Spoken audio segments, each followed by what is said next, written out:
قرآن کی سب سے بڑی خوبصورتی یہ ہے کہ یہ آپ سے بات کرتا ہے، اور وہ بات کرتا ہے جو آپ کی زندگی میں چل رہی ہوتی ہے۔ یہ ادھر ادھر کی باتیں نہیں کرتا، یہ آپ کے حالات کی بات کرتا ہے، آپ کی موجودہ زندگی کی بات کرتا ہے۔ یہ آپ کو بتاتا ہے کہ آپ ابھی اس وقت زندگی کے جس فیز سے گزر رہے ہیں اس فیز کو کیسے ہینڈل کرنا ہے۔ یہ آپ کو سکھاتا ہے کہ اللہ کو آپ نے اپنی دعاؤں پر کیسے راضی کرنا ہے۔ یہ آپ کو سکھاتا ہے کہ آپ کو اللہ کو اپنا دوست کیسے بنانا ہے، اور صرف اتنا ہی نہیں، یہ آپ کو دنیا کے ساتھ بھی ڈیل کرنا سکھاتا ہے۔ آپ کو کیسے انسانوں کو ہینڈل کرنا ہے، اور آپ کو کیسے انسانوں کے سامنے اپنی باؤنڈریز سیٹ کرنی ہے اور اپنی سیلف رسپیکٹ کا خیال کرنا ہے۔ یہ تمام باتیں آپ کو قرآن سکھاتا ہے، اور آپ یہ تبھی سیکھ سکتے ہیں جب آپ اس کے لفظوں کے معنی پر غور و فکر کرتے ہیں، جب آپ اسے سمجھ کر پڑھتے ہیں، جب آپ اسے سچے دل سے قبول کرتے ہیں۔ قرآن صرف ثواب کی حد تک پڑھنے کے لیے نہیں، آسمان سے اتارا گیا، قرآن کو سمجھنے کے لیے اتارا گیا، اسے ہدایت حاصل کرنے کے لیے اسے ہمیں سونپا گیا۔ رسول اللہ صلی اللہ علیہ وآلہ وسلم نے قرآن کو معجزہ کہا ہے، اور معجزے کن لوگوں کے لیے ہوتے ہیں؟ ان لوگوں کے لیے جو عقل رکھتے ہیں اور جو ایمان لاتے ہیں، اور عقل رکھنے والے اور ایمان لانے والے کبھی بھی قرآن کو بس ثواب کی حد تک پڑھنے کے لیے محدود نہیں کرتے، بلکہ وہ اس پر غور و فکر کرتے ہیں۔ پھر ہی تو ان پر مصلحتوں اور حکمتوں کی حقیقتیں کھلنا شروع ہوتی ہیں، پھر ہی تو انہیں اپنی زندگی کا مقصد پتہ چلتا ہے، پھر ہی تو ان کی زندگیاں بدلتی ہیں۔ اس لیے اگر آپ بھی قرآن کے موضوع کو دیکھنا چاہتے ہیں تو شارٹ سورہ کورس کا حصہ بن جائیں۔ آپ کی یہ چھوٹی سی انویسٹمنٹ کہاں کہاں آپ کے کام آئے گی، اس دنیا میں بھی اور آخرت میں بھی، یہ تو آپ سوچ بھی نہیں سکتے۔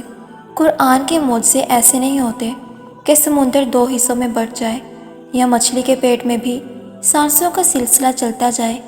قرآن کے معجزے آہستہ آہستہ ہماری زندگی میں نظر آنا شروع ہوتے ہیں۔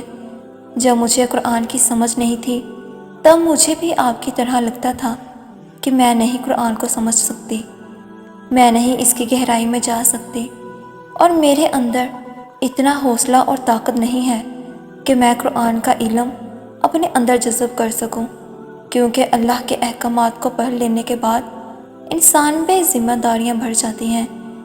پھر ان احکامات کو صرف پڑھ کر چھوڑ دینا نہیں ہوتا، بلکہ پھر ان احکامات کو اپنی زندگیوں میں لاگو کرنا ہوتا ہے۔ نہیں تو گلٹ جینے نہیں دیتی، اس بات کی گلٹ کہ میں سب کچھ جاننے کے بعد بھی اپنا غلط راستہ نہیں بدل پا رہی ہوں، اور دوسرے لوگ بھی ہمیں ڈرا دیتے ہیں۔ لوگوں نے ہمارے ذہنوں میں بس یہ ڈال رکھا ہے کہ قرآن بس جہنم کی بات ہے، قرآن بس عذاب کی بات ہے۔ لوگ ہمیں سوچنے کا موقع ہی نہیں دیتے، لوگ ہمیں بدلنے کی مہلت ہی نہیں دیتے، جبکہ قرآن تو ایسا نہیں ہے۔ قرآن ہمیں ہمارے گناہوں سے آگاہ بھی کرتا ہے، اور ہمیں ان گناہوں سے بچنے کے طور طریقے بھی سکھاتا ہے۔ قرآن ہمیں فوراً سے یہ نہیں کہہ دیتا کہ جاؤ تم تو ہو ہی جہنمی۔ قرآن ہمیں الرٹ کرتا ہے کہ رک جاؤ، آگے جہنم ہے، اور اس جہنم سے بچنے کا راستہ توبہ ہے، اور توبہ کے لیے یہ یقین ضروری ہے کہ اللہ معاف کرنے والا، رحم اور رحیم ہے۔ سو توبہ کر لو، خود کو بدل لو۔ قرآن ہر انسان سمجھ سکتا ہے، قرآن ہر انسان پڑھ سکتا ہے۔ قرآن کے معجزے ایسے ہوتے ہیں جو آپ کو روزمرہ کی زندگی میں آنے والی مشکلات سے لڑنے کی قوت دیتے ہیں۔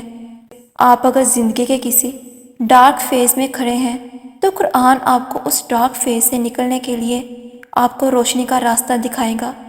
اگر آپ احساس کمتری کا شکار ہیں تو قرآن آپ کو خود اعتماد بنائے گا، اور آپ کو یہ سکھائے گا کہ جتنا آپ کے پاس ہے اتنا کافی ہے۔ اگر آپ کوئی گناہ نہیں چھوڑ پا رہے اور بار بار وہی گناہ آپ سے سرزد ہو رہا ہے تو قرآن آپ کو اس گناہ کو چھوڑنے کی ٹپس بتائے گا۔ اگر آپ کو لوگوں سے اور دنیا سے ڈر لگتا ہے تو قرآن آپ کو نڈر بنائے گا۔ اگر آپ کو وسوسے ستاتے ہیں تو قرآن آپ کو توکل رکھنا سکھائے گا۔ اگر آپ کو ماضی کی الجھنیں اور مستقبل کی فکر خوف زدہ کرتی ہے تو قرآن آپ کو ان دونوں کی الجھنوں اور خوف سے رہا کروائے گا۔ اللہ کو ہم سے بہت محبت ہے، اس لیے کہ اللہ نے اپنی کتاب میں ہماری ہر پریشانی کا جواب چھپا دیا ہے۔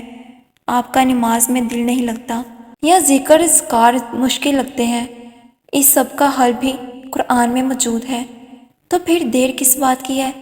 اگر آپ بھی ان تمام مسائل کا حل چاہتے ہیں تو قرآن سے جڑ جائیں اور خود دیکھیں کہ قرآن ویسا نہیں ہے جیسا حد سے بڑھ جانے والے لوگ اسے بیان کرتے ہیں۔ قرآن تو ہمارا دوست ہے، قرآن تو ہمارے رب کا کلام ہے، قرآن تو ہمارے رب کے احکامات اور نصیحتوں کی کتاب ہے۔